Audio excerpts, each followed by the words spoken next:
কুলিক সেতু ঘিরে স্বস্তির হাওয়া, বেহাল রাস্তার দুঃস্বপ্ন কাটিয়ে জোর কদমে সংস্কারের কাজ। রায়গঞ্জে কুলিক সেতু সংলগ্ন রাস্তার বেহাল দশা দীর্ঘদিন ধরেই ভোগান্তির কারণ হয়ে উঠেছিল সাধারণ মানুষের জন্য। গর্তে ভরা রাস্তা, তার উপর দিয়ে যাত্রী বোঝাই টোটো ঝুঁকিপূর্ণ যাতায়াত।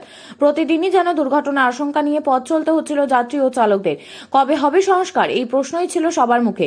অবশেষে সেই প্রশ্নের উত্তর মিলতে শুরু করেছে প্রশাসনিক উদ্যোগে। এখন জোর কদমে চলছে কুলিক নদীর ওপর অবস্থিত কুলিক সেতুর সংস্কারের কাজ।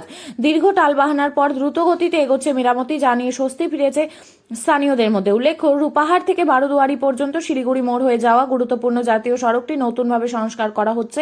সড়কের অন্যতম গুরুত্বপূর্ণ অংশ কুলিক সেতু, যা একসময় উত্তরবঙ্গ ও দক্ষিণবঙ্গের যোগাযোগ ব্যবস্থায় গুরুত্বপূর্ণ ভূমিকা পালন করত। যদিও বর্তমানে বাইপাস জাতীয় সড়ক তৈরি হওয়ায় যানজট কিছুটা কমেছে, তবুও প্রতিদিন হাজার হাজার মানুষ ও যানবাহন এই সেতুর ওপর দিয়েই রায়গঞ্জ শহরে প্রবেশ করে। সেতুর ওপর রাস্তার অবস্থা এতটাই খারাপ হয়ে পড়েছিল যে প্রায়শই দুর্ঘটনা ঘটত। সাধারণ মানুষ থেকে শুরু করে ব্যবসায়ী, গাড়ি চালক সবাইকে নাজেহাল পরিস্থিতির মুখোমুখি হতে হতো।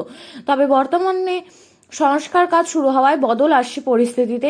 স্থানীয়দের দাবি, উদ্যোগের ফলে বহুদিনের ভোগান্তি থেকে মুক্তি মিলবে। ইতিমধ্যেই কাজের অগ্রগতিতে খুশি সাধারণ মানুষ, চালক মহল ও ব্যবসায়ী সমাজ। তারা আশা করছেন দ্রুত কাজ শেষ হলে নির্বিঘ্ন ও নিরাপদ যাতায়াত নিশ্চিত হবে। কুলিক সেতু আবারও স্বস্তির পথ হয়ে উঠবে রায়গঞ্জবাসীর কাছে।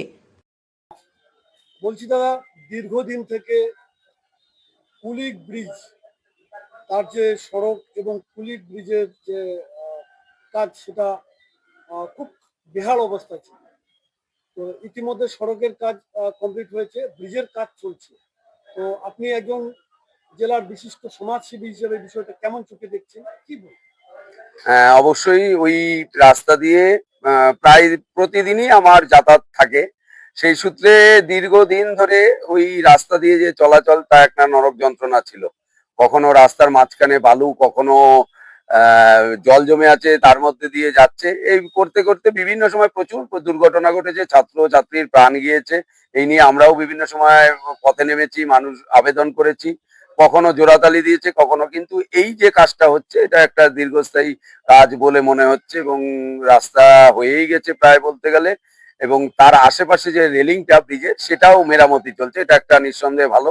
এবং কেননা যে যাতায়াতের সময় আমাদের তো আতঙ্ক লাগতোই, অনেক মহিলাদেরও টোটোতে যখন যেত, তাদের কাছে একটা ভয়ের কারণ, বাচ্চাদের কাছে একটা ভয়ের কারণ ছিল যে এই ব্রিজ থেকে কি হয় না হয়। এর আগেও আপনারাও জানেন যে সাইকেল চালক যেতে যেতে ব্রিজের পাশ দিয়ে পড়ে যায়, সে জলে পড়ে যায়, তাকে উদ্ধার করা হয়। এরকম বিভিন্ন সময় বিভিন্ন ঘটনা ঘটে গেছে।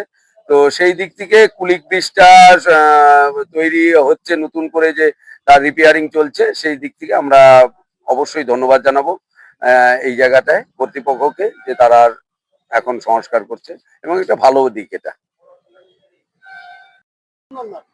আমার নাম বিপ্লব আচার্য। কোথায় যাচ্ছে? বালুরঘাটে বাড়ি। এদিকে কোথায় যাচ্ছে? শিলিগুড়ি যাচ্ছি। এই যে কুলিক ব্রিজের এখানে দাঁড়িয়ে আছেন, হ্যাঁ, সেটা তো আগে খুব খারাপ আর ছিল। জঘন্য জঘন্য রাস্তা, জঘন্য ছিল, মানে যাওয়া যেত না। এরকম বাইক নিয়ে, 4 চাকা নিয়ে যাওয়া যেত না। এখন দারুণ হয়েছে, দারুণ ভালো লাগছে। পাশাপাশি দুই পাশে যে রেলিং আছে, হ্যাঁ সেটারও কিন্তু মেরামতের কাজ চলছে। হ্যাঁ হ্যাঁ হ্যাঁ হ্যাঁ, দেখতে পাচ্ছি। ভালো ভালো, অনেক ভালো, এটা অনেক ভালো। আগে তো জঘন্য ছিল, রাস্তার মাঝখানে গর্ত গর্ত ভর্তি ছিল, বাইক নিয়ে যাওয়া হতো না, 4 চাকা নিয়ে যাওয়া হতো না। এখন অনেক সুন্দর হয়েছে, অনেক ডেভেলপ হয়েছে। এটা দুধারে হচ্ছে, মানে কালভার্টের ওদিকে ব্রিজ হচ্ছে, ভালো ভালো হয়েছে, গার্ড হচ্ছে ওটা। কতটা খুশি? দারুণ দারুণ দারুণ দারুণ দারুণ। সেতুর উপরে রাস্তাটাও মেরামত হয়েছে, আর অপরদিকে ব্রিজের কাজও চলছে, কি বলবেন? না, খুব ভালো হচ্ছে। আগে কতটা অসুবিধা হতো? আগে প্রচুর অসুবিধা হতো, এখন মোটামুটি খুবই ভালো হচ্ছে। তো জনসাধারণ এখন মোটামুটি ভালোই চলছে, এখন ভালোই। রাস্তা ভালো হ্যাঁ, হলে তো সবারই ভালো হচ্ছে এখন। আগে কি কি অসুবিধা হতো আর এখন কি কি সুবিধা হচ্ছে? আগে প্রচুর অসুবিধা হতো, রাস্তাঘাট মানে গাড়ি চলাচল অসুবিধা হতো, গাড়ি জাম লেগে থাকতো। তার মধ্যে মনে করো যে অনেক কিছু অসুবিধা হতো আর কি।